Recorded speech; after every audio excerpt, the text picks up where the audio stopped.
मिश्रा है। मैं महाराजगंज का रहने वाला हूँ, मूल निवासी। और हम करीब 8 साल से गौ सेवा का कार्य कर रहे हैं। और गौ सेवा का कार्य करने से हमको बड़ा लाभ मिला और हो भी रहा है।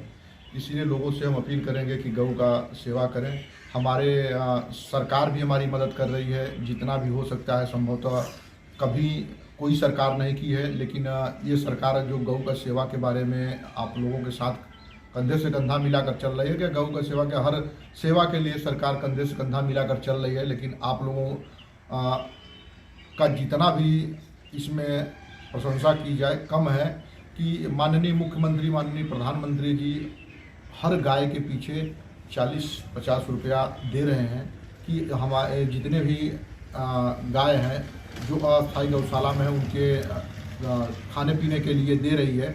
लेकिन ये समझिए कि हमारे जो संस्कार, हम लोग संस्कार को छोड़ते जा रहे हैं। ऐसा क्यों हो रहा है?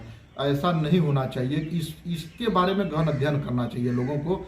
कि पहले कभी हम लोग गाय नहीं छोड़ते थे, पहले कभी हम लोग बैल नहीं छोड़ते थे, लेकिन आज इतना अत्याचार फैल गया है कि लोग दूध दूहने के बाद उसको ऐसी तरह के ऐसे ले जाकर छोड़ दे रहे हैं जैसे लग रहा है कि कोई उनसे कोई मोहब्बत नहीं है। जैसे कपड़ा फट जाए तो ले जाकर किसी घूर में फेंक दें, किसी जला दें। इस तरीके से इतना हैवानियत फैल गया है। लेकिन जब से कि देखिए कि सरकार भी उनका मदद करने के लिए तैयार है। ये मान के चलिए कि हम गाय में कहते हैं 36 करोड़ देवी देवता गाय में विद्यमान है। और गाय के घी से आपका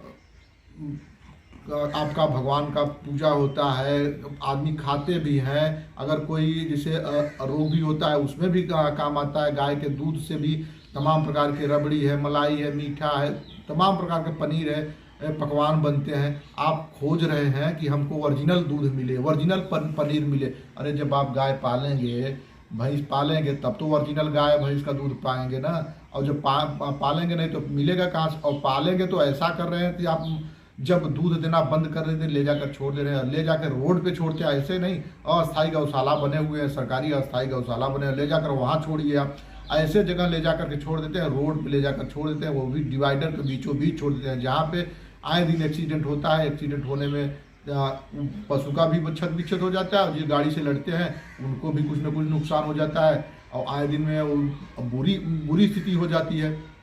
ऐसे महान भाव से हमारा हाथ जोड़कर निवेदन है कि एक रोटी आप कम खाइए, लेकिन अपने संस्कार को, अपने समाज को सुदृढ़ और स्वच्छ बनाइए।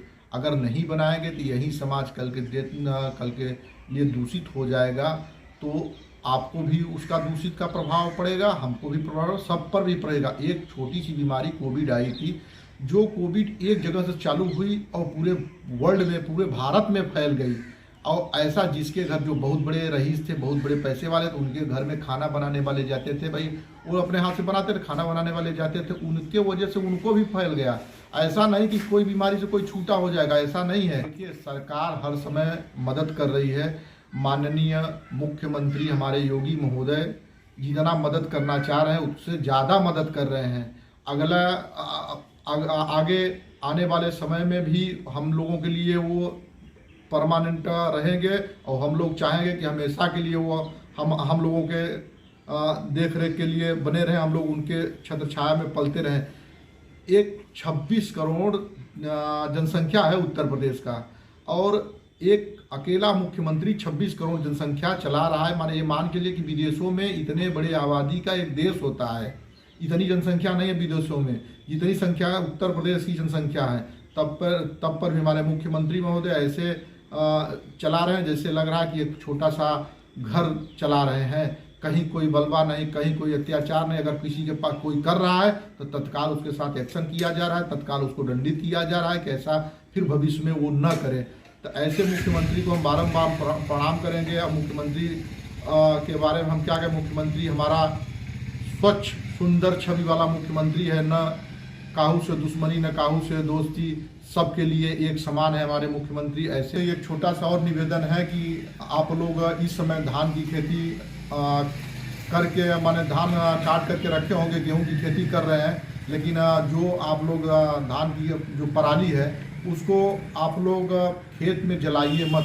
जलाने से दूषित होता है और वातावरण भी गंदा होता है, प्रदूषण भी फैलता है और उसका कुछ उपयोग भी नहीं हो पाता। इसीलिए आपसे कहना चाहेंगे कि आप लोगों के माध्यम से भी हम कहेंगे कि जितने भी हमारे काश्तकार हैं, जो बंधु हमारे बहुत बड़े काश्तकार हैं, छोटे काश्तकार हैं, जितना भी आपके पास पराली हो सके कहीं न कहीं अस्थायी गौशाला में देने का कार्य करें, जिससे उनके चारे पानी का भी बंदोबस्त हो जाए और हमारे देश के विकास के लिए अहम आपका एक कदम आगे बढ़े। ऐसा कार्य करिए जिस कार्य से हमारे विकास में कोई रुकावट न आए। इसलिए आप, अगर आपसे नहीं हो पा रहा है, पराली नहीं पहुंचा पा रहे हैं, तो हमारा नंबर है 98 39 15 36 61। आप हमको कॉल करेंगे तो हम आपके यहाँ से जो भी हो सकेगा, जितना भी आपके पास रहेगा अवेलेबल, उठा करके अस्थायी गौशाला में देने का कार्य करेंगे।